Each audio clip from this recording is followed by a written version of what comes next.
Esse é o vídeo de suporte 2 de 3, referente ao capítulo 8, reações de formação da ligação carbono-carbono, síntese com éster malônico e reação multicomponente, da disciplina GQI 179, Introdução à Síntese Orgânica da Universidade Federal de Lavras. Continuando, então, agora a gente vai começar a conversar sobre uma reação conhecida como condensação de Novnagel.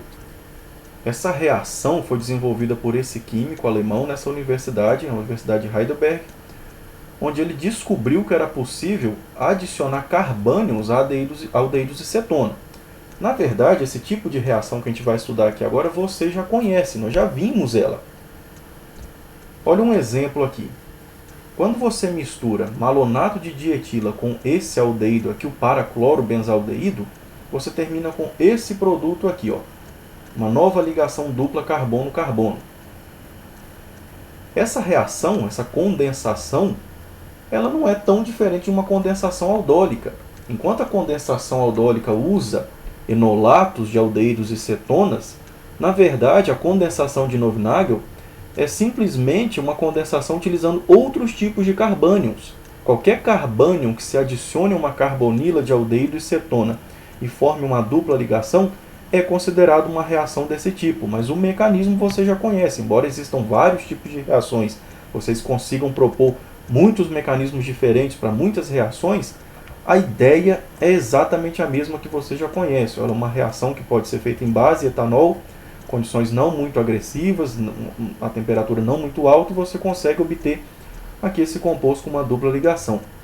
Tem que tomar alguns cuidados, a carbonila tem que ser o centro mais reativo da estrutura. Se houver outros centros mais reativos, ele pode atacar esses outros centros, como a gente já está estudando desde outros capítulos aí nessa disciplina. Olha um exemplo de uma reação de adição de um carbânion a uma carbonila de aldeído, que é considerado uma condensação de Novnagel. Nesse caso aqui, a gente está utilizando o ácido de Meldrum, que é esse reagente aqui, em contato com o paraclorobenzaldeído. Base etanol como solvente, você acaba sintetizando essa estrutura que você está vendo aqui, ó. Então, qual que é o mecanismo? O mecanismo, na verdade, não tem nenhuma novidade, você já conhece ele. Hidrogênios ácidos entre essas duas carbonilas.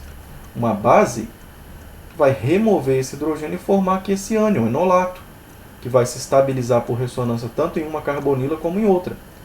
Se você agora tiver em contato no meio reacional com esse ânion enolato uma substância que tem uma carbonila, o que vai acontecer é que esse par de elétrons vai atacar essa carbonila, esse centro positivo, rompendo o par de elétrons da dupla. Simultaneamente, a conexão aqui, ó, o par de elétrons da ligação π vai para o oxigênio, daqui forma um alcóxido que protona para formar aqui um grupo OH neutro nesse carbono, que antes era o carbono da carbonila de aldeído. Isso faz esses dois carbonos se acoplarem por uma nova ligação sigma. Mas como o meio está básico, aqui tem um átomo de hidrogênio, acaba acontecendo aquela segunda reação que a gente já sabe, uma E1Cb, onde a base remove o hidrogênio daqui, o par de elétrons forma uma dupla, expulsa o grupo OH como grupo abandonador, e tem tudo aquilo que nós já conversamos antes. O grupo OH não é um grupo abandonador bom, mas ele sai porque o que fica aqui, ó, é um sistema conjugado. Nesse caso, está conjugado o anel aromático com essa dupla, com a carbonila, com o oxigênio, carbonila, oxigênio. Isso daqui que fica é muito estável, então vale a pena o grupo abandonador ruim sair às custas da formação de um grande sistema conjugado final, que nem vocês estão vendo aqui nesse produto. Então, qualquer carbânio que se adicione a uma carbonila é considerado esse tipo de condensação. O mecanismo é o mesmo, não tem nada de grande diferença do que você já estudou em capítulos anteriores dessa mesma disciplina. Dá para fazer adição de Michael também utilizando éster malônico. De novo, ó, tudo aquilo que você já aprendeu, dá para usar o mesmo raciocínio aqui utilizando compostos carbonílicos alfa-beta insaturado. Mesma história, malonato de dietila em contato com uma base forte e depois em contato com esse composto aqui, ó, um éster alfa-beta insaturado, você termina com uma nova ligação carbono-carbono nessa posição aqui. De novo, qual que é o mecanismo dessa reação? A base, o papel da base é remover um hidrogênio aqui do carbono alfa carbonílico e formar um ânion enolato. Esse ânion enolato se estabiliza por ressonância, é classificado como uma base mais fraca e, portanto, interage melhor com o carbono beta de um sistema carbonílico alfa-beta insaturado. Ainda mais desse sistema carbonílico alfa-beta insaturado, onde esse carbono já é menos reativo. Um éster é uma carbonila menos reativa, justamente porque o par de elétrons está aqui conjugando e diminuindo a carga positiva dessa carbonila. Então, aqui eu tenho todos os motivos para que esse par de elétrons ataque exatamente no carbono beta desse sistema alfa-beta insaturado. O ataque inicial, então, promove essa nova formação de ligação carbono-carbono. Ao mesmo tempo que o par de elétrons forma a ligação sigma, o par de elétrons da dupla se movimenta para essa posição entre esses dois carbonos, enquanto a carbonila se rompe, o par de elétrons da ligação π da carbonila se rompe e vai na direção do oxigênio formando esse ânion, que agora se estabiliza por ressonância. Você consegue já desenhar os contribuintes de ressonância aí no seu caderno. Numa próxima etapa, esse ânion acaba capturando o hidrogênio do meio, por exemplo, de uma molécula de etanol. O par de elétrons está aqui em ressonância, colocando carga negativa também nesse carbono. Daqui desse carbono ele já pode capturar um hidrogênio do meio, formar aqui um sistema neutro com uma carbonila, quando o par de elétrons desce, forma a carbonila, a dupla se rompe e vem para esse carbono, e daqui captura um hidrogênio, formando aqui o composto neutro. Esse é o produto final que eu coloquei aqui, ó. Mas daqui esse produto pode ser hidrolisado, ele pode sofrer uma descarboxilação e inclusive formar um ácido dicarboxílico. Esses dois grupos CH3 vieram daqui dessa parte. Se eu quiser novas cadeias carbônicas aqui, eu preciso que aqui no material de partida também tenha outras cadeias carbônicas. O que começar aqui, termina nessa posição também. Essa mesma reação, se ela for feita com uma cetona alfa-beta insaturada, e essa cetona alfa-beta insaturada tiver hidrogênio num carbono alfa-carbonílico, ela pode promover ciclização. Só que agora, diferente do que nós vimos no capítulo anterior, antes era uma condensação aldólica intramolecular. Agora a gente vai ver que é possível fazer também condensações de Claisen intramolecular quando eu faço esse tipo de reação, para produzir, por exemplo, aqui nesse exemplo específico, a dimedona. Dimedona é esse pozinho amarelo que você está vendo aqui, é um pó tóxico, inflamável, irritante, é perigoso, tem que se trabalhar com cuidado no laboratório, mas ele é extremamente útil na síntese de um monte de substâncias. Aqui no departamento de Química da UFLA, muitos alunos de mestrado e doutorado utilizam isso daqui como material de partida na síntese de substâncias com interesse farmacológico. Então, como que essa molécula é sintetizada? Como que essa substância é sintetizada? Simplesmente ao se misturar malonato de etila com esse composto aqui, ó. Uma cetona alfa-beta insaturada, que veio inclusive de acetona. Isso daqui é uma condensação aldólica de duas moléculas de acetona. Você pode desenhar também um mecanismo aí na sua casa para treinar como que eu consigo, a partir de acetona, produzir esse composto aqui. Então vamos olhar o mecanismo para entender. Repara que agora a gente está acumulando um monte de reações químicas e a gente já tem condições de prever o que está acontecendo quando produtos novos aparecem. Ó. Como que essa mistura aqui gerou isso daqui? Num primeiro momento, não tem nada diferente do que você já viu no slide anterior, da síntese de adição conjugada. É a mesma história, só que agora a gente tem uma cetona alfa-beta insaturada. Vai ocorrer uma adição conjugada que vai acoplar esses dois carbonos, formando um ânion enolato que vai acabar protonando para produzir aqui de volta a carbonila neutra, e aqui eu vou acabar com o átomo de hidrogênio conectado que foi tirado do meio reacional, para produzir esse composto aqui. Na próxima etapa, o que acontece, pessoal, é o seguinte. Repara que aqui essa carbonila, no carbono alfa, a gente tem átomos de hidrogênio, e esses átomos de hidrogênio são ácidos. E o meio está básico. A própria segunda etapa restaura o meio básico. O íon etóxido, que formou um etanol aqui no começo para formar o ânion enolato, ele pode aqui ser restaurado, formando de novo um íon etóxido, e esse íon etóxido pode remover um hidrogênio de uma outra posição da molécula, por exemplo, nessa posição aqui mais externa, para formar um ânion enolato. Agora, olha o seguinte, essa carga negativa no carbono 1 está separado dessa carga positiva aqui, ó, por 1, 2, 3, 4, 5, 6 carbonos. Espacialmente, então, nós já vimos que essa carga negativa pode ficar de frente para essa carga positiva. O que vai acontecer é que se esse carbono usar esse par de elétrons para se acoplar ao carbono 6, vai acontecer uma condensação de Claisen intramolecular. O que acontece nesse caso? Quando o par de elétrons se acopla ao carbono 6, a dupla se rompe e vai para o átomo de oxigênio. Mas ao invés de protonar e formar um grupo OH neutro, ele acaba voltando e expulsando um grupo O-etil, um íon alcóxido, porque o que fica desse acoplamento aqui é um carbono entre duas carbonilas. Nós já estudamos isso. A saída desse grupo é favorecido porque pode formar aqui um ânion enolato entre duas carbonilas, que é muito mais estável do que o grupo OH-, o O-etil- que sai. Então é um mecanismo clássico de uma condensação de Claisen que você já estudou em aulas anteriores, só que agora a gente está aplicando em uma situação de que a gente mistura reações diferentes. Aqui uma adição conjugada e aqui uma ciclização envolvendo uma condensação de Claisen. Na próxima etapa, se você submeter esse composto então a uma hidrólise básica, está aqui sobrando um grupo éster. Esse grupo éster vai sofrer uma hidrólise básica, vai dar origem ao ácido carboxílico correspondente para formar esse composto. Agora, nós temos um ácido carboxílico separado por um carbono alfa de um carbono beta, que é uma carbonila de cetona. Você já sabe o que vai acontecer aqui. O aquecimento, a base ou o próprio tempo vai acabar produzindo gás carbônico. Isso daqui vai desacoplar na forma de gás para produzir esse composto final aqui, que é a dimedona, essa dicetona que tem interesse em laboratório como reagente, como eu acabei de mostrar no slide anterior para vocês.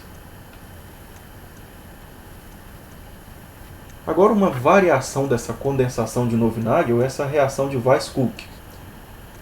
Essa reação é basicamente uma condensação seguida de outras reações, mas que agora começa a ter um mecanismo que a gente tem que analisar com mais cuidado. Olha que reação interessante. O que esses químicos descobriram? Que misturar esse composto aqui, o éster do ácido 3-oxo-pentanodioico, porque o éster, isso daqui, é um ácido, se fosse antes um ácido carboxílico e um ácido carboxílico, esse seria o ácido 3-oxo-pentanodioico. Aqui o óxido vem dessa carbonila de cetona no carbono 3. Esterificar esse ácido produz esse éster aqui, que tem essa estrutura. De novo com carbonos alfa-carbonílicos que têm hidrogênios relativamente ácidos que podem ser removidos com o uso de base forte. Então, misturar esse éster com compostos de carbonílicos vicinais. Compostos de carbonílicos vicinais são aqueles que têm carbonila diretamente ligado a outra carbonila. Podem ser cetonas, podem ser aldeídos, ou seja, tudo vai depender de quem são esses grupos R que estão conectados aqui. Mas o fato é que misturando esses dois você produz, olha a estrutura do composto. Sistemas bicíclicos conectados aqui, por esses carbonos 1 e 2, que vem exatamente desses carbonos 1 e 2 aqui dos compostos de carbonílicos vicinais.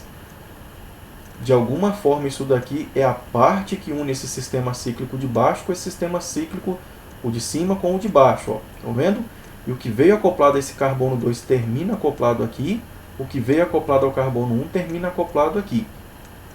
Bom, agora a gente tem que entender como isso daqui é formado no laboratório. Como esses químicos sabiam que misturando esses dois eles iriam produzir uma molécula com a estrutura complexa dessa. Olha um exemplo aqui de laboratório que funciona muito bem. Misturar o éster do ácido 3-oxo-pentanodioico, que é essa estrutura aqui, esse composto aqui, com esse composto de carbonílico vicinal, uma dicetona, de um lado eu tenho um anel aromático, de outro um grupo térquibutil. Olha o composto que a gente termina produzindo, olha a estrutura da substância que aparece no final. Esses dois carbonos aqui já está provado que são esses dois. O carbono 1, que veio dessa carbonila de cetona, termina acoplado com o anel aromático que esse reagente trouxe. O carbono 2 termina acoplado com esse grupo térquibutil que o reagente também trouxe aqui do lado direito. Agora resta a gente descobrir como que esse ciclo de cima e o de baixo são formados aqui com esses carbonos 1 e 2. Então vamos olhar o mecanismo dessa reação para entender como esse acoplamento ocorre. Olha outra curiosidade, como agora a gente tem cetona aqui na parte de cima e na parte de baixo, você pode continuar fazendo reações. Reação com reagente de Grignard, você pode reduzir essa cetona a álcool, depois fazer o álcool virar um éster, ou seja, disso daqui você ainda pode continuar aumentando a cadeia carbônica e sintetizando outras estruturas. Mas qual que é a química que está por trás dessa reação? Então, colocou essa substância, ó, que tem hidrogênios ácidos em contato com base forte, nós vamos remover um dos átomos de hidrogênio. E aí nós vamos formar um ânion enolato, que se estabiliza por ressonância nas duas carbonilas, como nós já sabemos. E aí dentro do frasco de reação nós temos esse composto dicarbonílico vicinal. Carga negativa, carga positiva. Ele pode inicialmente atacar qualquer uma das duas carbonilas. O que vai acontecer então num primeiro momento é que esse par de elétrons vai se acoplar ao carbono da carbonila, a ligação π se rompe e vai para o átomo de oxigênio formando um alcóxido. Esse alcóxido captura um hidrogênio do meio para formar um grupo OH, um álcool neutro. Isso aqui não quer dizer que o meio está ácido, quer dizer que simplesmente o alcóxido vai capturar um hidrogênio na forma de H+, de qualquer fonte que tenha um átomo de hidrogênio. Agora, uma vez que está formada essa ligação carbono-carbono, aqui eu tenho um grupo OH, na próxima etapa, uma base que estiver presente no meio reacional vai remover esse hidrogênio, já que ele é ácido, para formar uma dupla ligação nessa posição, às custas da saída do grupo abandonador, o íon OH-, que é ruim, mas olha o que fica para trás.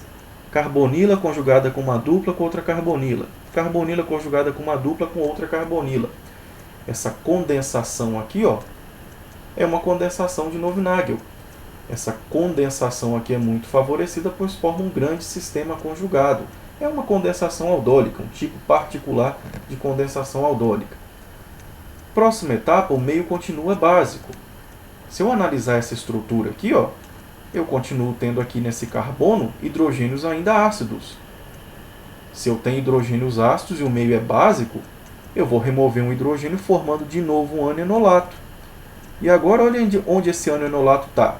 De frente para essa carga positiva que veio da segunda carbonila desse composto dicarbonílico vicinal. Então, quando essa carga negativa aparecer aqui, dentro da própria molécula eu já tenho uma carga positiva, eu vou acabar promovendo um ataque nucleofílico que vai formar essa segunda ligação carbono-carbono. De novo, quando essa ligação se forma, a dupla da carbonila se rompe, forma um alcóxido que captura o hidrogênio e dá origem a um álcool neutro. Na próxima etapa, mais uma vez, isso é uma condensação aldólica. Isso é um derivado de uma condensação aldólica. Uma base vai retirar esse hidrogênio que está restando aqui entre essas duas carbonilas, já que ele ainda é muito ácido, vai formar uma ligação dupla expulsando o grupo OH, resultando nessa segunda ligação dupla carbono-carbono. Está aqui o primeiro intermediário dessa síntese, ó. Só que eu ainda não tenho aquele segundo ciclo que aparece nessa parte de baixo. Estão vendo? Eu só tenho a formação de um sistema cíclico ainda. Eu consegui entender como um anel de 5 membros aparece nessa reação. Só que o produto da reação, além de ter 2 anéis de 5 membros, não tem essas duplas ligações que a gente está vendo aqui. Então tem algo que ainda continua acontecendo. O que continua acontecendo é que o meio ainda tem moléculas desse tipo. Conforme vão aparecendo as primeiras moléculas resultantes dessa reação, eu não tenho como garantir que todas essas moléculas aqui já reagiram. Como o meio está básico, eu ainda tenho essas moléculas na forma de ânion, já que é muito fácil remover o hidrogênio que está entre essas duas carbonilas. E de novo, olha o que eu tenho aqui, pessoal. Um sistema carbonílico alfa-beta insaturado, de um lado e do outro da estrutura. Estão vendo? Ó? Aqui é um carbono que pode sofrer ataques de bases que são conjugadas, que são estabilizadas por ressonância, e aqui também eu posso sofrer o ataque de bases que são estabilizadas por ressonância, como nós já estudamos nos capítulos anteriores sobre adição conjugada. O que acaba acontecendo então é que, ó, esse ânion se acopla a esse carbono, formando uma nova ligação carbono-carbono. Uma adição conjugada de novo. É por isso que eu fiz questão de revisar esse tipo de reação antes de vir para cá. Quando essa ligação se forma, essa dupla se rompe, vai na direção desses dois carbonos, formando essa ligação dupla carbono-carbono. A ligação π se rompe, vai na direção do oxigênio, dando para ele uma carga negativa. E agora esse é um ânion enolato que se estabiliza por ressonância, não só aqui, mas também na carbonila do éster, ó. Uma forma de estabilizar essa carga negativa é se esse ânion enolato capturar um hidrogênio do meio. Essa captura normalmente ocorre pelo átomo de carbono, já que ele é a melhor base se eu comparo carbono e átomo de oxigênio. Então, a dupla volta a se formar carbono-oxigênio, esse par de elétrons captura um hidrogênio e eu volto a ter um sistema neutro. É um sistema neutro, mas aqui desse lado ainda tem outro aceptor de Michael, estão vendo? Aqui ainda é um centro, um carbono beta positivo. Principalmente porque ele está conjugado com a carbonila de cetona e com a carbonila de éster. Era a mesma coisa inicialmente aqui, ó. Como o meio está básico, eu vou continuar removendo hidrogênios de carbonos alfa-carbonílicos, como é esse caso agora aqui. Essa carga negativa vai interagir com essa carga positiva, eu vou fechar mais um sistema cíclico, ó, formando uma nova ligação carbono-carbono. Claro que inicialmente aqui vai formar um ânion-enolato, exatamente igual eu mostrei nessa etapa, mas agora eu estou acelerando porque vocês já estão em condições de acompanhar mecanismos de forma mais rápida. Nós já estamos caminhando aí para o final da disciplina, então esses mecanismos já devem estar mais claros para você. Então forma aqui a nova ligação carbono-carbono, forma inicialmente um ânion-enolato, esse ânion-enolato protona para formar esse composto neutro final, que ainda não é o produto que aparece no final da reação. Numa segunda etapa, no momento final, se você submeter esses ésteres, todos esses ésteres que você está vendo, a uma hidrólise básica, você forma 4 unidades de ácido carboxílico correspondente a cada uma dessas unidades de ésteres. E se você analisar bem, cada uma dessas unidades de ácido carboxílico está separado de um carbono sp3 e um carbono beta que tem uma carbonila de cetona. Esse aqui tem essa carbonila, esse aqui também, esse aqui tem essa e esse aqui também tem essa. Isso quer dizer que nenhuma dessas unidades de ácido carboxílico vai ficar aí. Todas elas vão acabar se desprendendo na forma de gás carbônico para dar origem a esse produto final que você está vendo aqui, ó. Um composto bicíclico, onde esses dois carbonos aqui vieram do composto dicarbonílico vicinal. Essa parte de cima e essa parte de baixo, esses 3 carbonos, ó, esses 3 carbonos aqui, vamos olhar esses 3 carbonos aqui, vieram desses 3 carbonos que você está vendo aqui. Esse éster e esse éster ao final acaba saindo na forma de gás carbônico. Olha exemplos sofisticados dessa reação. Estão vendo aqui mais uma vez esse mesmo composto, agora em contato com esse composto dicarbonílico vicinal, onde agora esse grupamento está conectado com esse grupamento. Ou seja, o grupo R de um lado e o grupo R de outro, eles se acoplam, formando um sistema cíclico. Então, esses dois carbonos eles formam a junção entre os dois ciclos que aparecem, porque 2 moléculas dessas se acoplam aqui nessas carbonilas. Só que agora, ó, os 2 carbonos da carbonila são esses 2 carbonos aqui. Quando eu tinha aqui um grupo R, esse grupo R ficava para um lado. Quando eu tinha aqui um outro grupo R, esse grupo R ficava para o outro lado. Mas agora esses 2 grupos R estão conectados. Esses 2 grupos R, ó, estão conectados entre si, formando um terceiro sistema cíclico nessa molécula, igual vocês estão vendo. Olha a aplicação dessa síntese, como ela consegue montar estruturas complexas. Tudo varia em função da estrutura dos reagentes que você está colocando para reagir aqui no começo, ó. A estrutura desses reagentes vai ditar qual é a estrutura do produto que você tem, para montar estruturas aí como essa, que são sínteses bastante sofisticadas, como nós já estamos vendo. Olha outro modelo bastante interessante. Essa estrutura aqui, ó, de novo, ela está conectada, R1 está conectada com R2. Então, o que vai acabar acontecendo? Eu não tenho a formação, 2 moléculas dessa não se acoplam aqui para formar 2 ciclos. Agora eu estou representando, ó, um aqui pela parte da frente. Ao invés de representar agora um para cima e um para baixo, eu estou representando aqui um saindo aqui do PowerPoint, indo na sua direção. O outro saindo da tela, indo lá para trás, ó, para formar a segunda parte. Esse é o carbono da carbonila, um deles. Esse aqui é o outro carbono da carbonila. Estão vendo aqui? E eles dois se conectam entre si ao longo de toda essa cadeia carbônica aqui que você está vendo. Então, essa é uma síntese bastante interessante do ponto de vista de formar estruturas complexas. Isso daqui são apenas 2 dos exemplos, dos muitos exemplos que são possíveis. Então agora você vai continuar lendo o capítulo 8, vai passar para os itens 2, 2.1 e 2.2. e vai fazer os exercícios 5 e 6 da apostila, e o material complementar é o Solomons, que está disponível no site da biblioteca.